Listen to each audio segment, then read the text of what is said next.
చాంద్రమాన విశ్వవాసునామ సంవత్సరం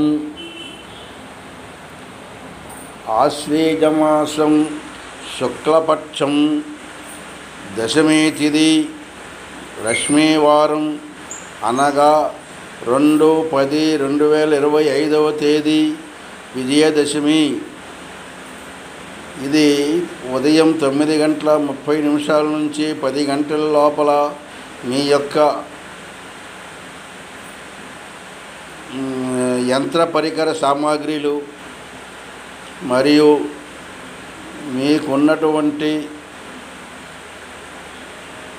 ఏవైనా వాహనములు మరియు దేవీ పూజ వగైరా అంతా కూడా 2/10/2025 తేదీ ఉదయం 9:30 నుంచి 10 గంటలలోపు చేయవలెను. అంతా శ్రేయస్కరంగా ఉండును. అందరికీ ఈ విషయం తెలియపరచడమైనది.